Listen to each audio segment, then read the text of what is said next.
श्रीगणेशाय नमः। राधिकोवाच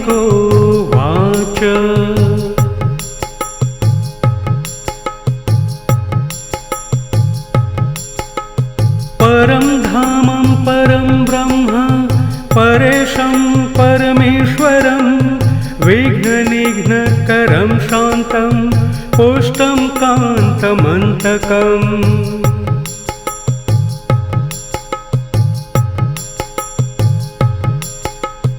सुरासुरैन्द्रसिद्धैन्द्रे स्तुतं स्तौमि परात्परं सूरपद्मदिनेशं च मङ्गलं मङ्गलायनम्।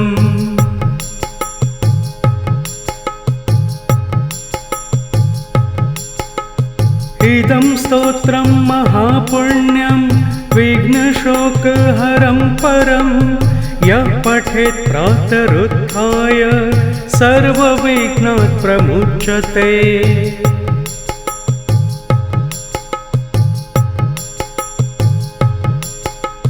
परं धामं परं ब्रह्म परेशं परमेश्वरं विघ्ननिघ्नकरं शान्तं पुष्टं कान्तमन्तकम्।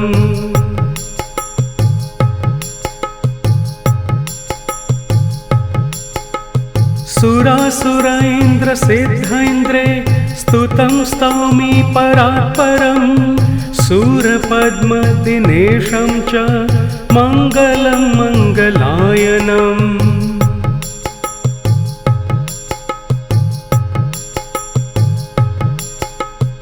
इदं स्तोत्रं महापुण्यं विघ्नशोकहरं परं यः पठेत् प्रातरुत्थाय सर्वविघ्नात् प्रमुच्यते।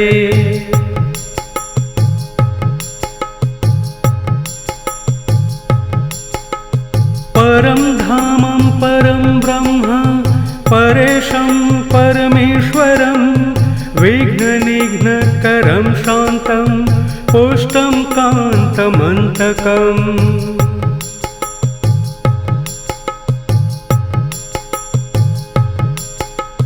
सुरासुरैन्द्रसिद्धैन्द्रे स्तुतं स्तौमि परात्परं सूरपद्मदिनेशं च मङ्गलं मङ्गलायनम्।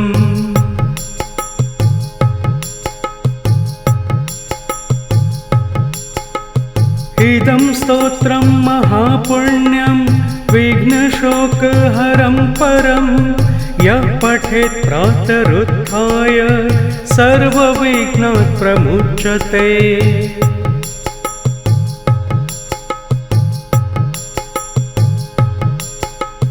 परं धामं परं ब्रह्म परेशं परमेश्वरं विघ्ननिघ्नकरं शान्तं पुष्टं कान्तमन्तकम्।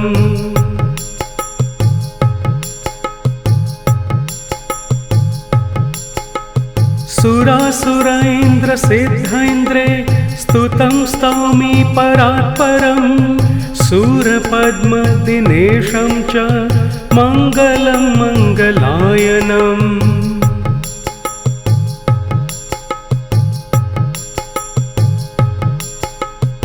इदं स्तोत्रं महापुण्यं विघ्नशोकहरं परं यः पठेत् प्रातरुत्थाय सर्वविघ्नात् प्रमुच्यते।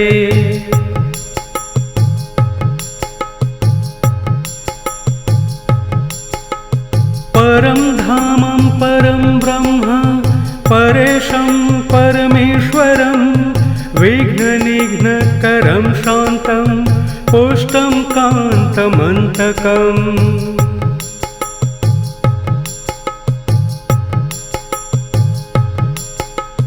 सुरासुरैन्द्रसिद्धैन्द्रे स्तुतं स्तौमि परात्परं सूरपद्मदिनेशं च मङ्गलं मङ्गलायनम्।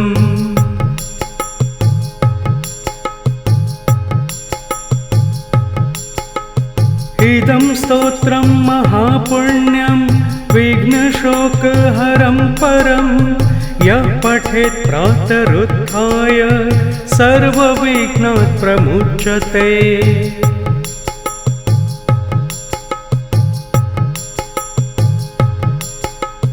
परं धामं परं ब्रह्म परेशं परमेश्वरं विघ्ननिघ्नकरं शान्तं पुष्टं कान्तमन्तकम्।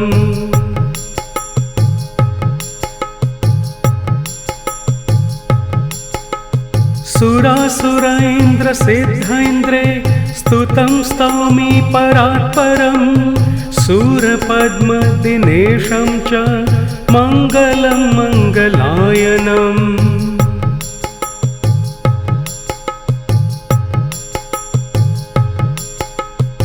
इदं स्तोत्रं महापुण्यं विघ्नशोकहरं परं यः पठेत् प्रातरुत्थाय सर्वविघ्नात् प्रमुच्यते।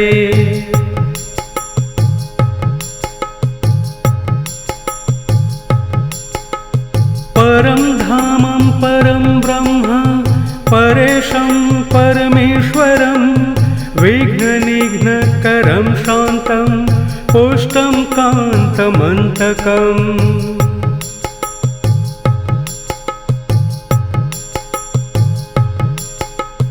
सुरासुरैन्द्रसिद्धैन्द्रे स्तुतं स्तौमि परात्परं सूरपद्मदिनेशं च मङ्गलं मङ्गलायनम्।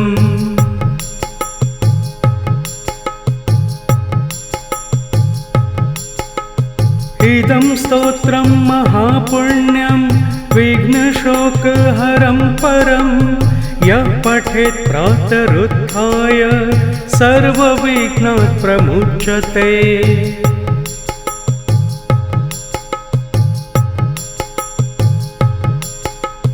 परं धामं परं ब्रह्म परेशं परमेश्वरं विघ्ननिघ्नकरं शान्तं पुष्टं कान्तमन्तकम्।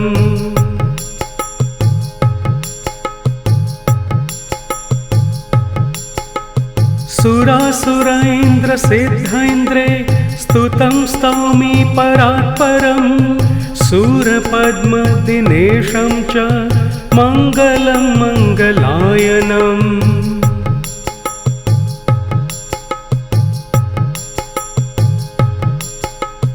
इदं स्तोत्रं महापुण्यं विघ्नशोकहरं परं यः पठेत् प्रातरुत्थाय सर्वविघ्नात् प्रमुच्यते।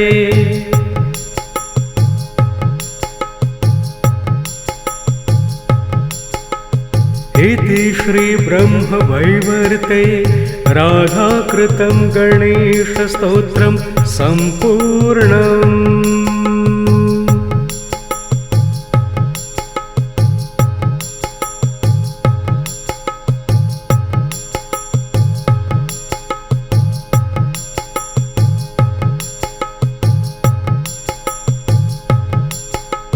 श्रीगणेशाय नमः।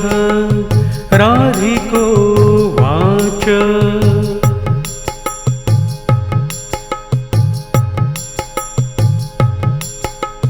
परं धामं परं ब्रह्म परेशं परमेश्वरं विघ्ननिघ्नकरं शान्तं पुष्टं कान्तमन्तकम्।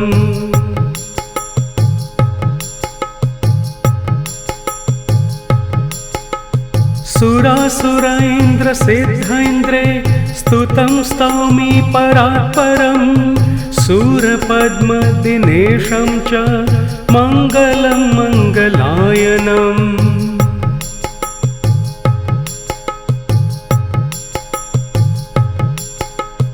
इदं स्तोत्रं महापुण्यं विघ्नशोकहरं परं यः पठेत् प्रातरुत्थाय सर्वविघ्नात् प्रमुच्यते।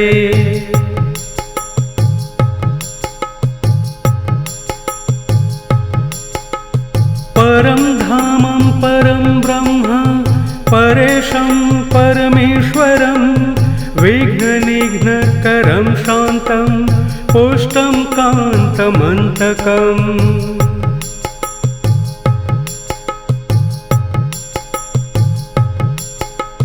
सुरासुरैन्द्रसिद्धैन्द्रे स्तुतं स्तौमि परात्परं सूरपद्मदिनेशं च मङ्गलं मङ्गलायनम्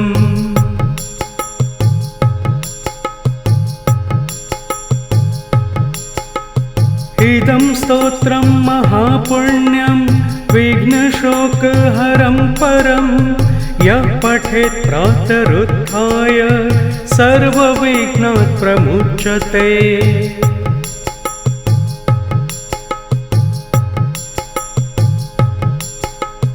परं धामं परं ब्रह्म परेशं परमेश्वरं विघ्ननिघ्नकरं शान्तं पुष्टं कान्तमन्तकम्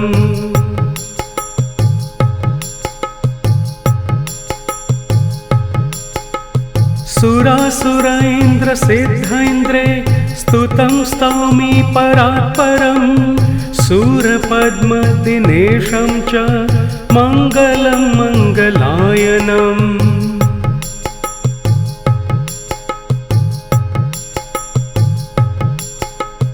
इदं स्तोत्रं महापुण्यं विघ्नशोकहरं परं यः पठेत् प्रातरुत्थाय सर्वविघ्नात् प्रमुच्यते।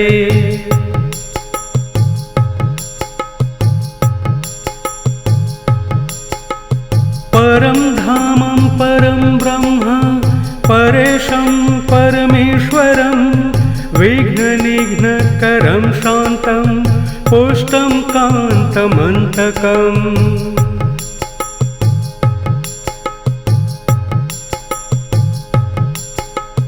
सुरासुरैन्द्रसिद्धैन्द्रे स्तुतं स्तौमि परात्परं सूरपद्मदिनेशं च मङ्गलं मङ्गलायनम्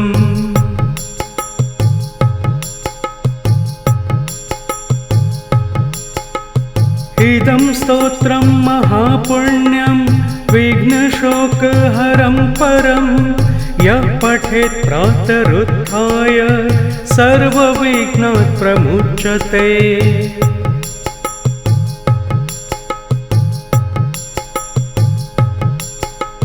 परं धामं परं ब्रह्म परेशं परमेश्वरं विघ्ननिघ्नकरं शान्तं पुष्टं कान्तमन्तकम्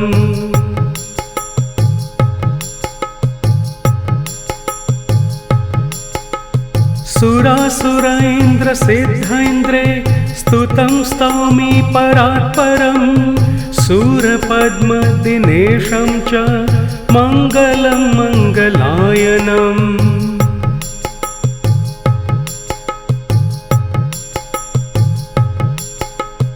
इदं स्तोत्रं महापुण्यं विघ्नशोकहरं परं यः पठेत् प्रातरुत्थाय सर्वविघ्नात् प्रमुच्यते।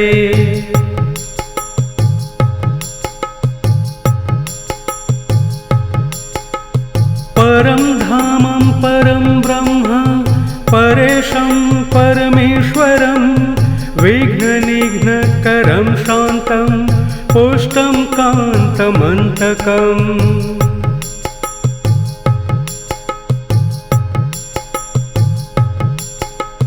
सुरासुरैन्द्रसिद्धैन्द्रे स्तुतं स्तौमि परात्परं सूरपद्मदिनेशं च मङ्गलं मङ्गलायनम्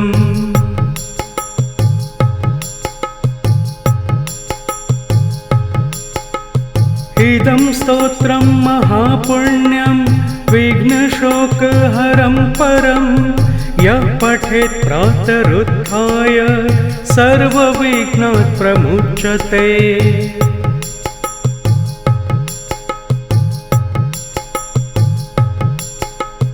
परं धामं परं ब्रह्म परेशं परमेश्वरं विघ्ननि विघ्ननिघ्नकरं शान्तं पुष्टं कान्तमन्तकम्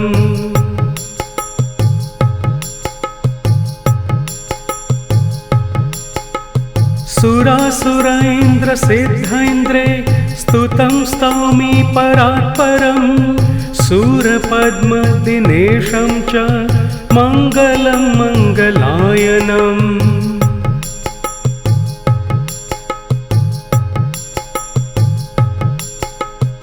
इदं स्तोत्रं महापुण्यं विघ्नशोकहरं परं यः पठेत् प्रातरुत्थाय सर्वविघ्नात् प्रमुच्यते।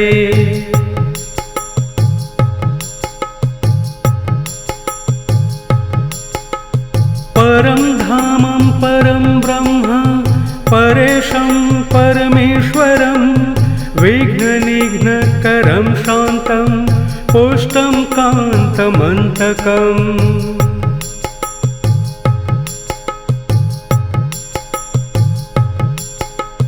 सुरासुरैन्द्रसिद्धैन्द्रे स्तुतं स्तौमि परात्परं सूरपद्मदिनेशं च मङ्गलं मङ्गलायनम्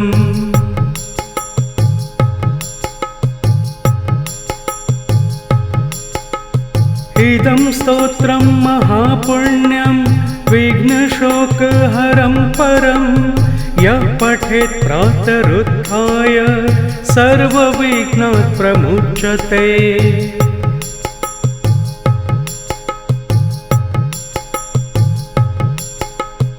इति श्रीब्रह्मवैवर्ते राधाकृतं गणेशस्तोत्रं सम्पूर्णम्।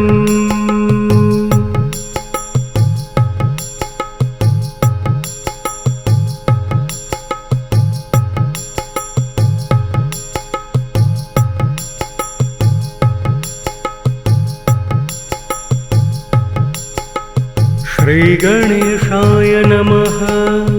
राधिकोवाच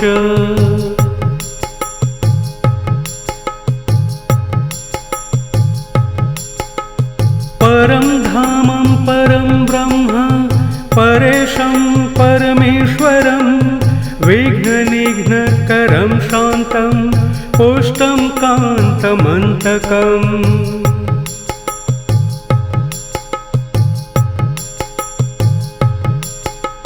सुरासुरैन्द्रसिद्धैन्द्रे स्तुतं स्तौमि परात्परं सूरपद्मदिनेशं च मङ्गलं मङ्गलायनम्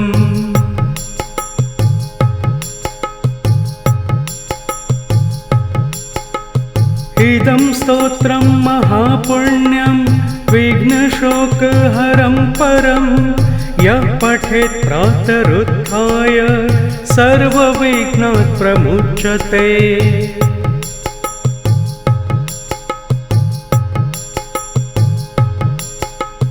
परं धामं परं ब्रह्म परेशं परमेश्वरं विघ्ननिघ्नकरं शान्तं पुष्टं कान्तमन्तकम्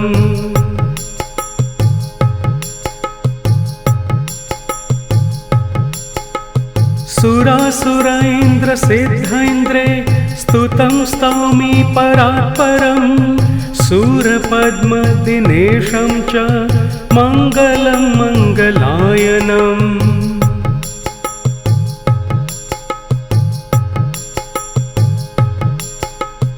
इदं स्तोत्रं महापुण्यं विघ्नशोकहरं परं यः पठेत् प्रातरुत्थाय सर्वविघ्नात् प्रमुच्यते।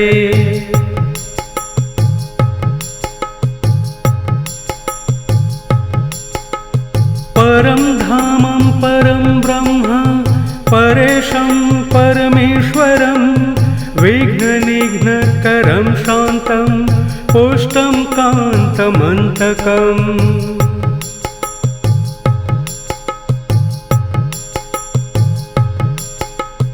सुरासुरैन्द्रसिद्धैन्द्रे स्तुतं स्तौमि परात्परम् सूरपद्मदिनेशं च मङ्गलं मङ्गलायनम्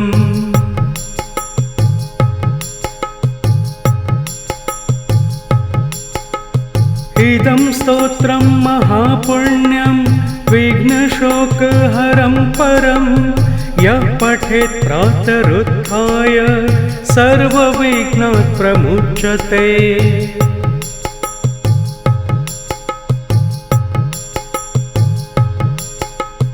परं धामं परं ब्रह्म परेशं परमेश्वरं विघ्ननिघ्नकरं शान्तं पुष्टं कान्तमन्तकम्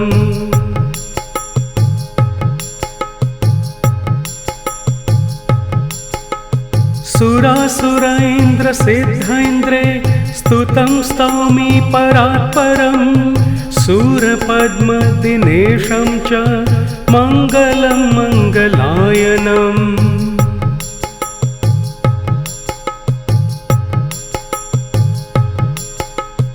इदं स्तोत्रं महापुण्यं विघ्नशोकहरं परं यः पठेत् प्रातरुत्थाय सर्वविघ्नात् प्रमुच्यते।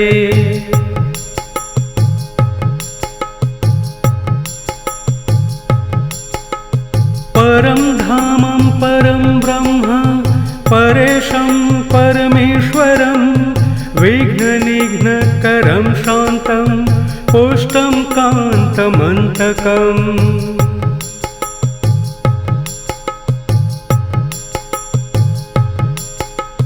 सुरासुरैन्द्रसिद्धैन्द्रे स्तुतं स्तौमि परात्परं सूरपद्मदिनेशं च मङ्गलं मङ्गलायनम्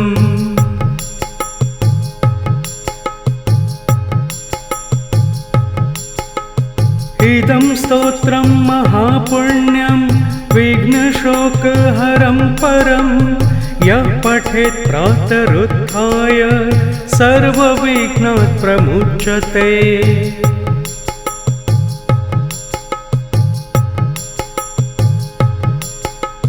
परं धामं परं ब्रह्म परेशं परमेश्वरं विघ्ननिघ्नकरं शान्तं पुष्टं कान्तमन्तकम्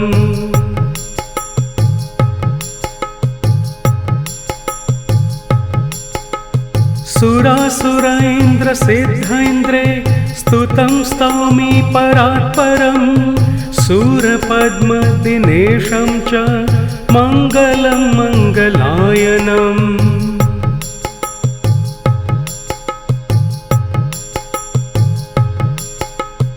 इदं स्तोत्रं महापुण्यं विघ्नशोकहरं परं यः पठेत् प्रातरुत्थाय सर्वविघ्नात् प्रमुच्यते।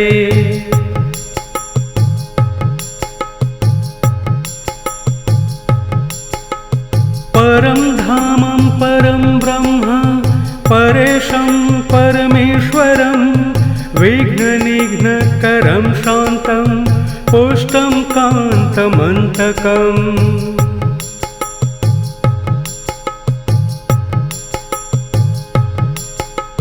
सुरासुरैन्द्रसिद्धैन्द्रे स्तुतं स्तौमि परात्परं सूरपद्मदिनेशं च मङ्गलं मङ्गलायनम्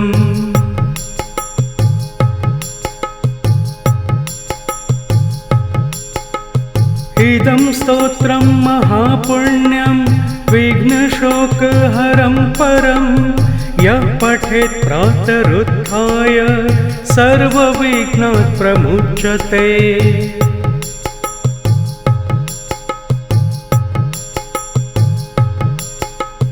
परं धामं परं ब्रह्म परेशं परमेश्वरं विघ्ननिघ्नकरं शान्तं पुष्टं कान्तमन्तकम्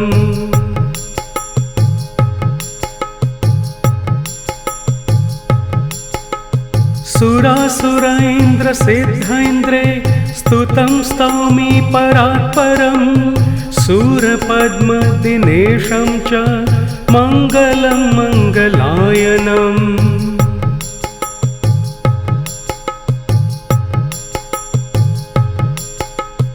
इदं स्तोत्रं महापुण्यं विघ्नशोकहरं परं यः पठेत् प्रातरुत्थाय सर्वविघ्नात् प्रमुच्यते।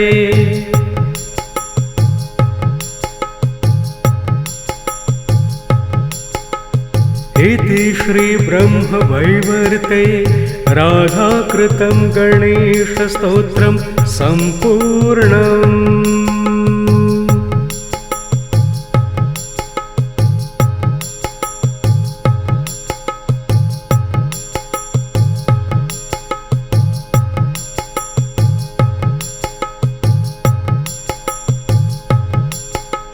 श्रीगणेशाय नमः। राधिकोवाच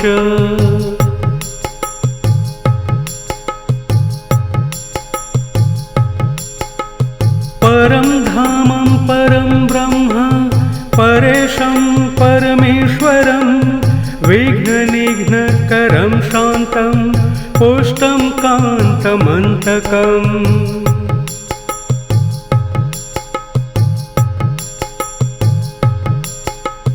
सुरासुरैन्द्रसिद्धैन्द्रे स्तुतं स्तौमि परात्परं सूरपद्मदिनेशं च मङ्गलं मङ्गलायनम्।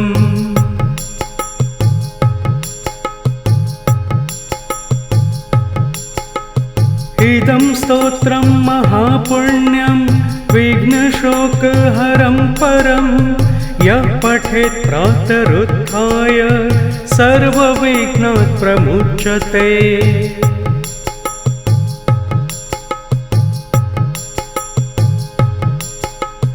परं धामं परं ब्रह्म परेशं परमेश्वरं विघ्ननिघ्नकरं शान्तं पुष्टं कान्तमन्तकम्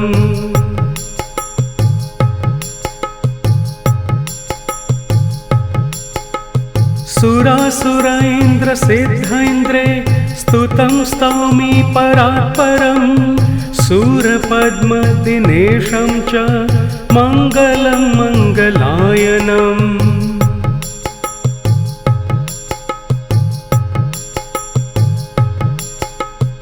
इदं स्तोत्रं महापुण्यं विघ्नशोकहरं परं यः पठेत् प्रातरुत्थाय सर्वविघ्नात् प्रमुच्यते।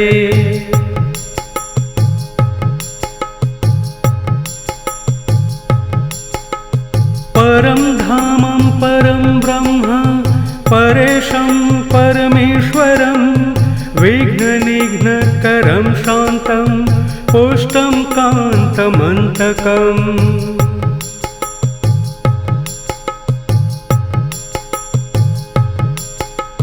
सुरासुरैन्द्रसिद्धैन्द्रे स्तुतं स्तौमि परात्परं सूरपद्मदिनेशं च मङ्गलं मङ्गलायनम्।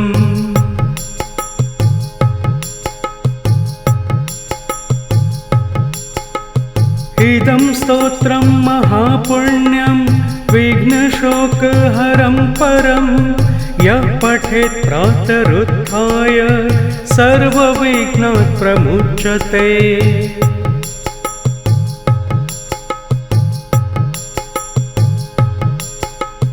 परं धामं परं ब्रह्म परेशं परमेश्वरं विघ्ननिघ्नकरं शान्तं पुष्टं कान्तमन्तकम्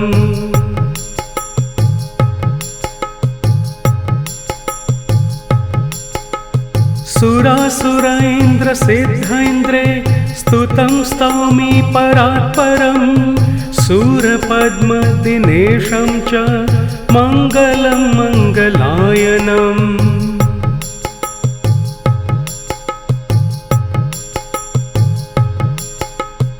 इदं स्तोत्रं महापुण्यं विघ्नशोकहरं परं यः पठेत् प्रातरुत्थाय सर्वविघ्नात् प्रमुच्यते।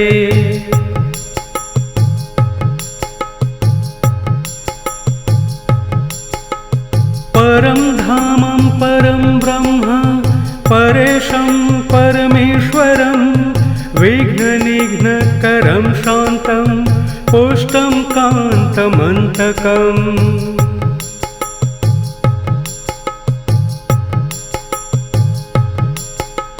सुरासुरैन्द्रसिद्धैन्द्रे स्तुतं स्तौमि परात्परं सूरपद्मदिनेशं च मङ्गलं मङ्गलायनम्।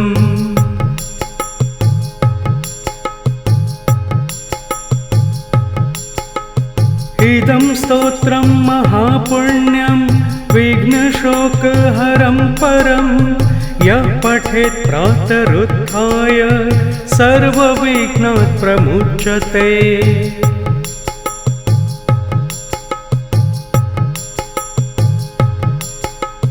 परं धामं परं ब्रह्म परेशं परमेश्वरं विघ्ननिघ्नकरं शान्तं पुष्टं कान्तमन्तकम्।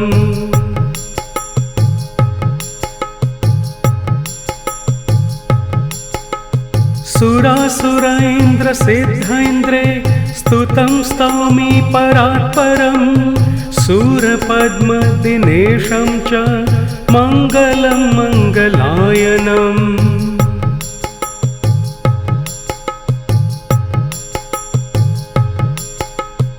इदं स्तोत्रं महापुण्यं विघ्नशोकहरं परं यः पठेत् प्रातरुत्थाय सर्वविघ्नात् प्रमुच्यते।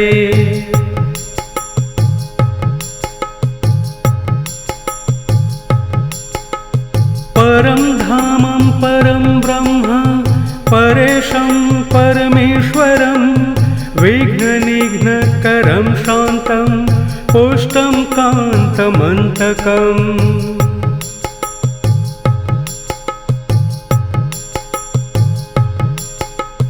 सुरासुरैन्द्रसिद्धैन्द्रे स्तुतं स्तौमि परात्परं सूरपद्मदिनेशं च मङ्गलं मङ्गलायनम्।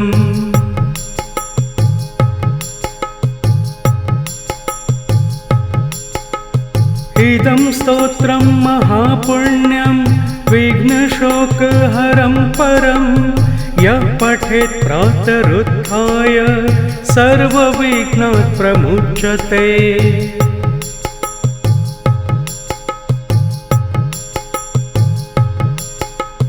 परं धामं परं ब्रह्म परेशं परमेश्वरं विघ्ननिघ्नकरं शान्तं पुष्टं कान्तमन्तकम्।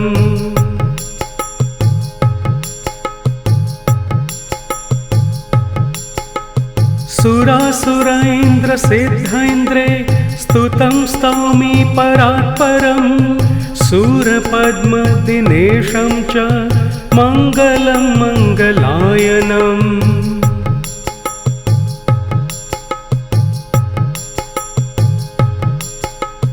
इदं स्तोत्रं महापुण्यं विघ्नशोकहरं परं यः पठेत् प्रातरुत्थाय सर्वविघ्नात् प्रमुच्यते।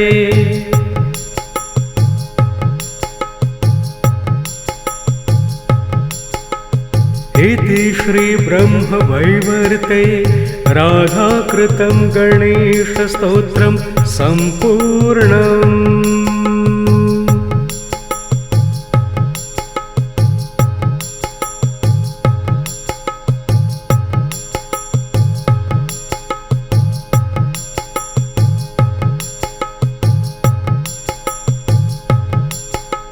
श्रीगणेशाय नमः। राधिकोवाच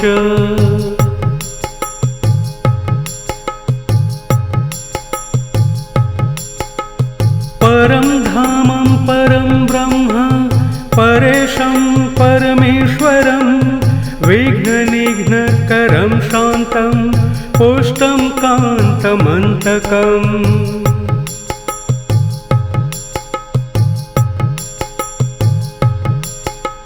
सुरासुरैन्द्रसिद्धैन्द्रे स्तुतं स्तौमि परात्परम् सूरपद्मदिनेशं च मङ्गलं मङ्गलायनम्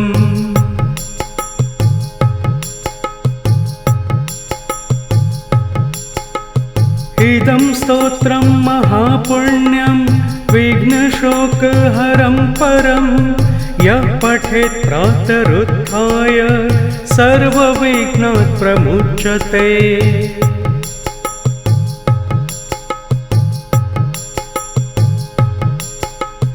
परं धामं परं ब्रह्म परेशं परमेश्वरं विघ्ननिघ्नकरं शान्तं पुष्टं कान्तमन्तकम्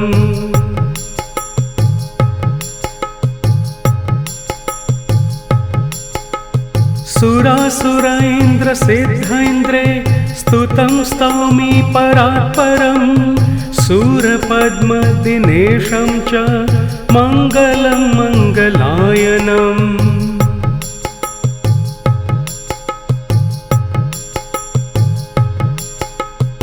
इदं स्तोत्रं महापुण्यं विघ्नशोकहरं परं यः पठेत् प्रातरुत्थाय सर्वविघ्नात् प्रमुच्यते।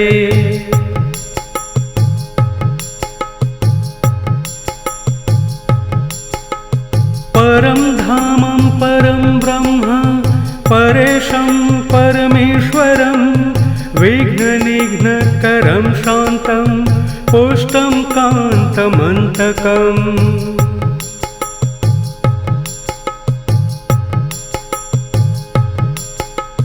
सुरासुरैन्द्रसिद्धैन्द्रे स्तुतं स्तौमि परात्परं सूरपद्मदिनेशं च मङ्गलं मङ्गलायनम्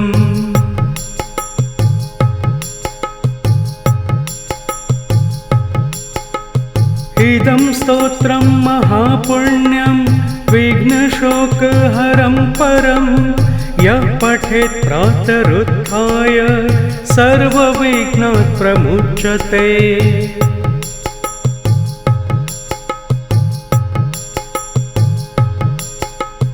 परं धामं परं ब्रह्म परेशं परमेश्वरं विघ्ननिघ्नकरं शान्तं पुष्टं कान्तमन्तकम्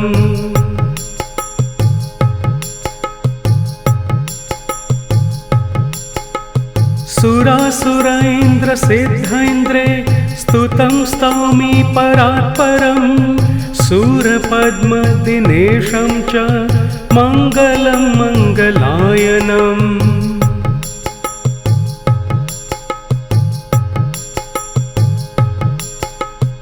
इदं स्तोत्रं महापुण्यं विघ्नशोकहरं परं यः पठेत् प्रातरुत्थाय सर्वविघ्नात् प्रमुच्यते।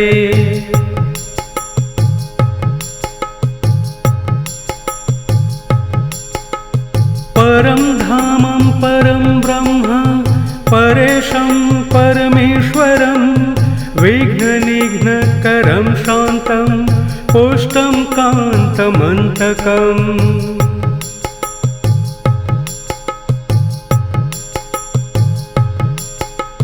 सुरासुरैन्द्रसिद्धैन्द्रे स्तुतं स्तौमि परात्परं सूरपद्मदिनेशं च मङ्गलं मङ्गलायनम्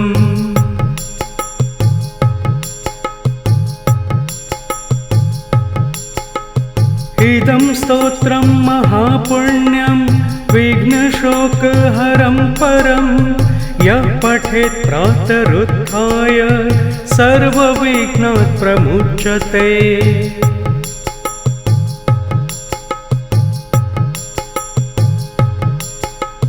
परं धामं परं ब्रह्म परेशं परमेश्वरं विघ्ननिघ्नकरं शान्तं शान्तं पुष्टं कान्तमन्तकम्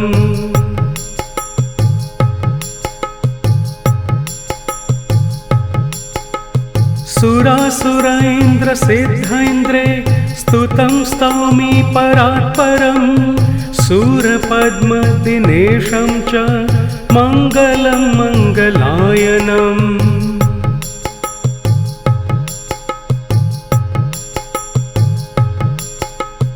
इदं स्तोत्रं महापुण्यं विघ्नशोकहरं परं यः पठेत् प्रातरुत्थाय सर्वविघ्नात् प्रमुच्यते।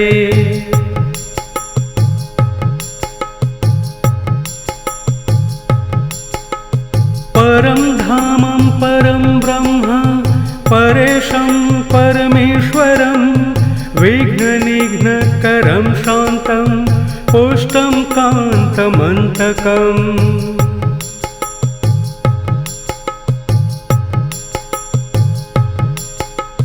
सुरासुरैन्द्रसिद्धैन्द्रे स्तुतं स्तौमि परात्परं सूरपद्मदिनेशं च मङ्गलं मङ्गलायनम्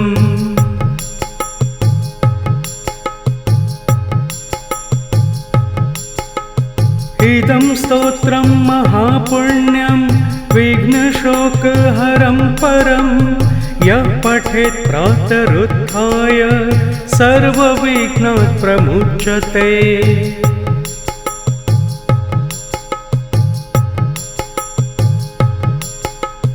परं धामं परं ब्रह्म परेशं परमेश्वरं विघ्ननिघ्नकरं शान्तं पुष्टं कान्तमन्तकम्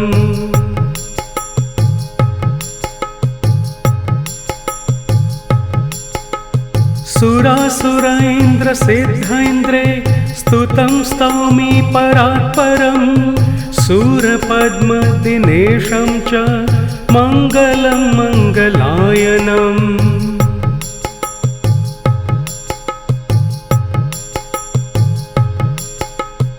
इदं स्तोत्रं महापुण्यं विघ्नशोकहरं परं यः पठेत् प्रातरुत्थाय सर्वविघ्नात् प्रमुच्यते।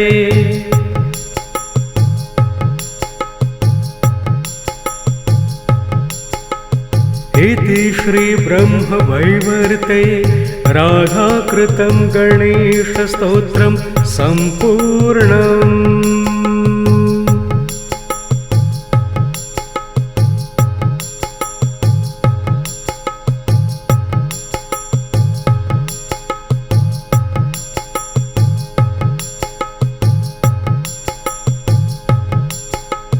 श्रीगणेशाय नमः। राधिकोवाच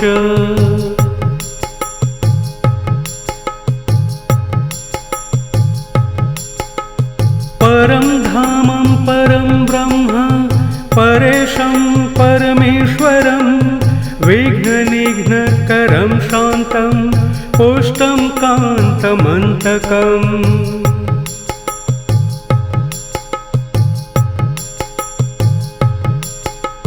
सुरासुरैन्द्रसिद्धैन्द्रे स्तुतं स्तौमि परात्परं सूरपद्मदिनेशं च मङ्गलं मङ्गलायनम्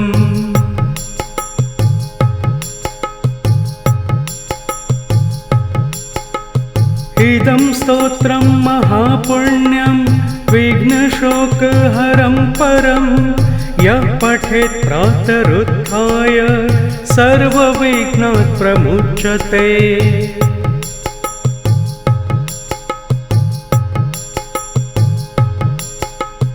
परं धामं परं ब्रह्म परेशं परमेश्वरं विघ्ननिघ्नकरं शान्तं पुष्टं कान्तमन्तकम्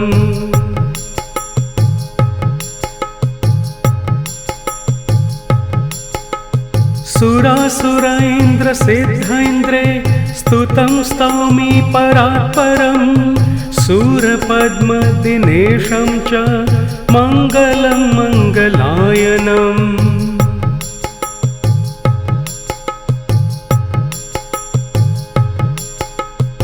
इदं स्तोत्रं महापुण्यं विघ्नशोकहरं परं यः पठेत् प्रातरुत्थाय सर्वविघ्नात् प्रमुच्यते।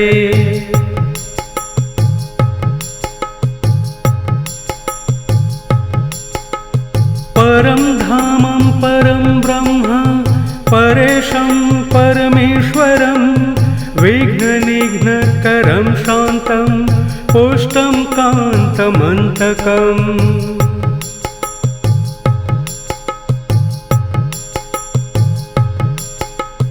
सुरासुरैन्द्रसिद्धैन्द्रे स्तुतं स्तौमि परात्परं सूरपद्मदिनेशं च मङ्गलं मङ्गलायनम्।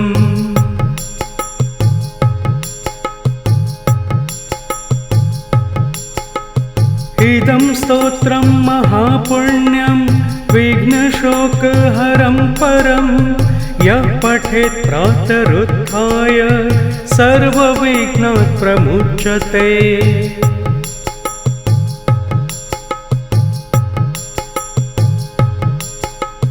परं धामं परं ब्रह्म परेशं परमेश्वरं विघ्ननिघ्नकरं शान्तं पुष्टं कान्तमन्तकम्।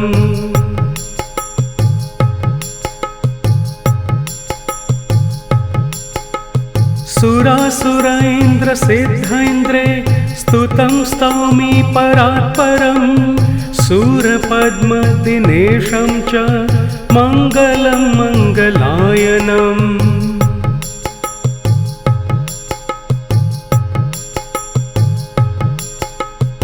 इदं स्तोत्रं महापुण्यं विघ्नशोकहरं परं यः पठेत् प्रातरुत्थाय सर्वविघ्नात् प्रमुच्यते।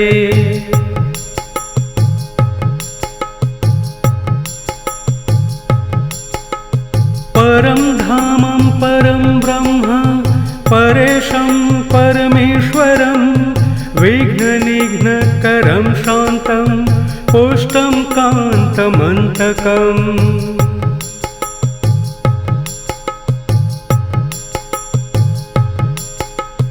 सुरासुरैन्द्रसिद्धैन्द्रे स्तुतं स्तौमि परात्परं सूरपद्मदिनेशं च मङ्गलं मङ्गलायनम्।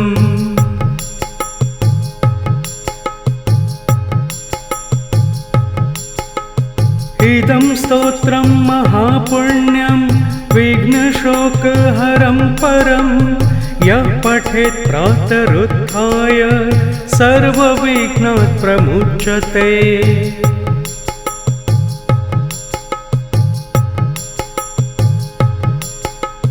परं धामं परं ब्रह्म परेशं परमेश्वरं विघ्ननिघ्नकरं शान्तं पुष्टं कान्तमन्तकम्।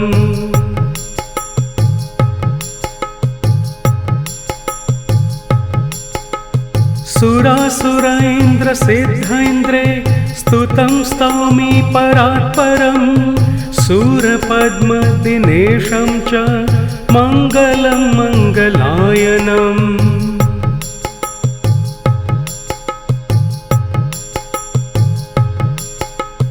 इदं स्तोत्रं महापुण्यं विघ्नशोकहरं परं यः पठेत् प्रातरुत्थाय सर्वविघ्नात् प्रमुच्यते।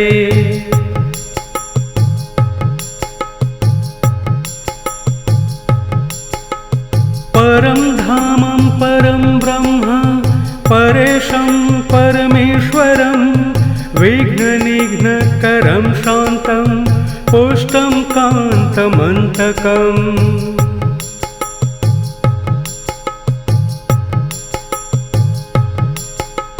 सुरासुरैन्द्रसिद्धैन्द्रे स्तुतं स्तौमि परात्परं सूरपद्मदिनेशं च मङ्गलं मङ्गलायनम्।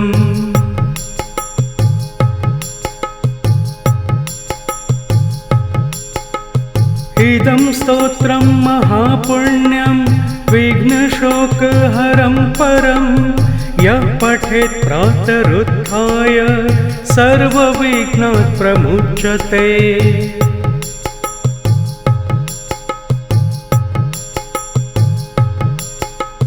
परं धामं परं ब्रह्म परेशं परमेश्वरं विघ्ननिघ्नकरं शान्तं पुष्टं कान्तमन्तकम्।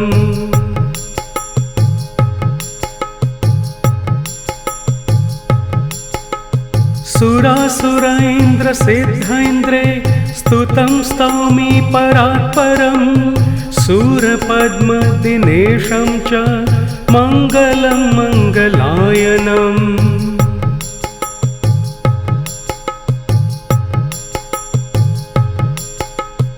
इदं स्तोत्रं महापुण्यं विघ्नशोकहरं परं यः पठेत् प्रातरुत्थाय सर्वविघ्नात् प्रमुच्यते।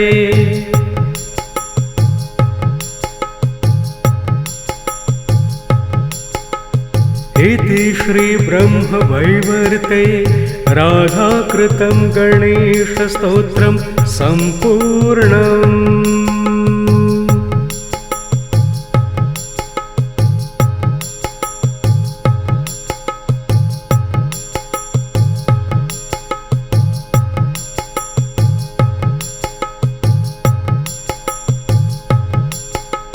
श्रीगणेशाय नमः। राधिकोवाच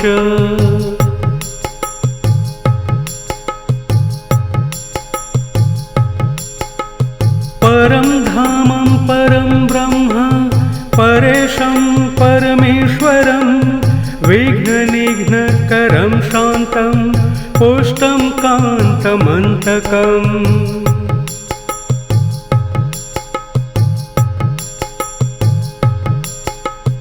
सुरासुरैन्द्रसिद्धैन्द्रे स्तुतं स्तौमि परात्परं सूरपद्मदिनेशं च मङ्गलं मङ्गलायनम्।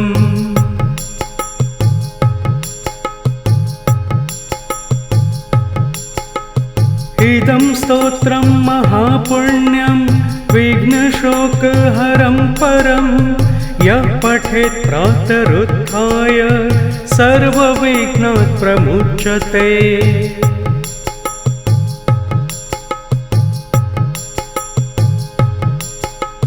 परं धामं परं ब्रह्म परेशं परमेश्वरं विघ्ननिघ्नकरं शान्तं पुष्टं कान्तमन्तकम्।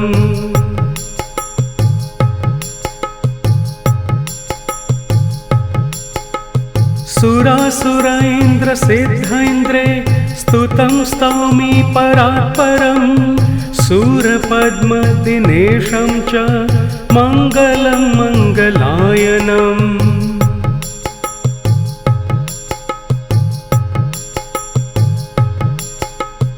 इदं स्तोत्रं महापुण्यं विघ्नशोकहरं परं यः पठेत् प्रातरुत्थाय सर्वविघ्नात् प्रमुच्यते।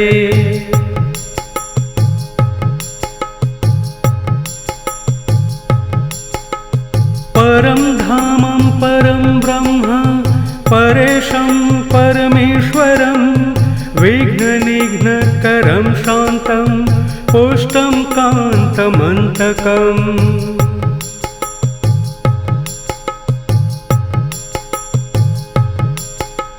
सुरासुरैन्द्रसिद्धैन्द्रे स्तुतं स्तौमि परात्परं सूरपद्मदिनेशं च मङ्गलं मङ्गलायनम्।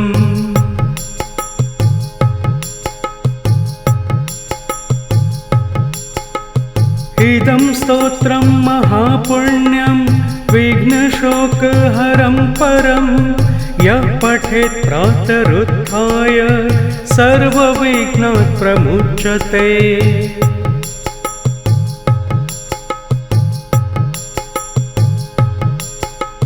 परं धामं परं ब्रह्म परेशं परमेश्वरं विघ्ननिघ्नकरं शान्तं पुष्टं कान्तमन्तकम्।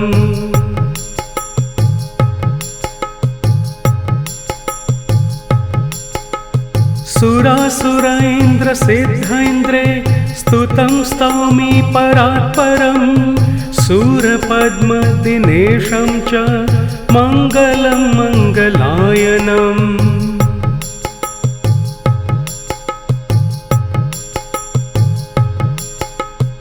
इदं स्तोत्रं महापुण्यं विघ्नशोकहरं परं यः पठेत् प्रातरुत्थाय सर्वविघ्नात् प्रमुच्यते।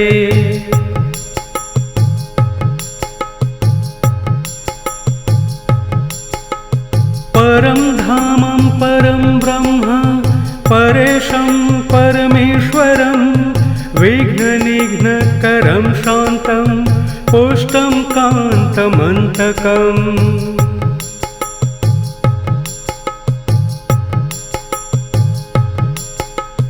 सुरासुरैन्द्रसिद्धैन्द्रे स्तुतं स्तौमि परात्परं सूरपद्मदिनेशं च मङ्गलं मङ्गलायनम्।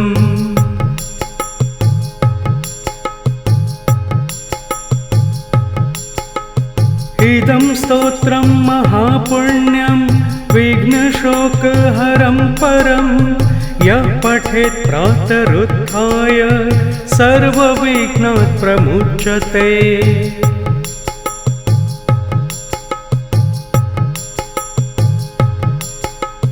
परं धामं परं ब्रह्म परेशं परमेश्वरं विघ्ननिघ्नकरं शान्तं पुष्टं कान्तमन्तकम्।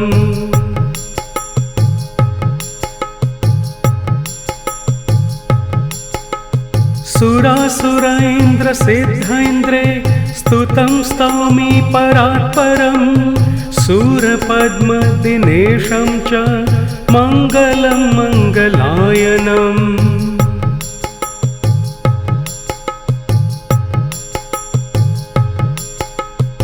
इदं स्तोत्रं महापुण्यं विघ्नशोकहरं परं यः पठेत् प्रातरुत्थाय सर्वविघ्नात् प्रमुच्यते।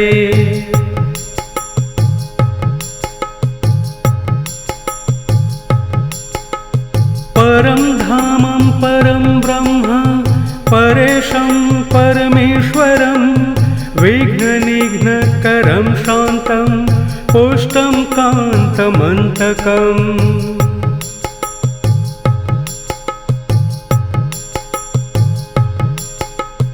सुरासुरैन्द्रसिद्धैन्द्रे स्तुतं स्तौमि परात्परं सूरपद्मदिनेशं च मङ्गलं मङ्गलायनम्।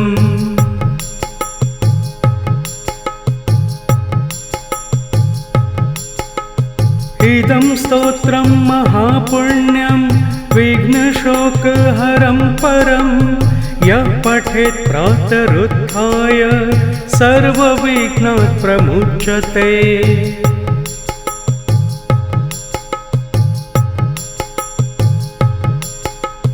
परं धामं परं ब्रह्म परेशं परमेश्वरं विघ्ननिघ्नकरं शान्तं पुष्टं कान्तमन्तकम्।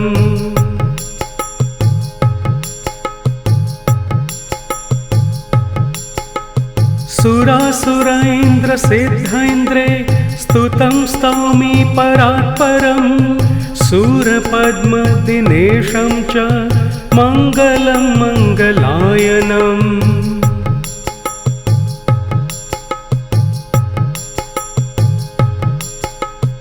इदं स्तोत्रं महापुण्यं विघ्नशोकहरं परं यः पठेत् प्रातरुत्थाय सर्वविघ्नात् प्रमुच्यते।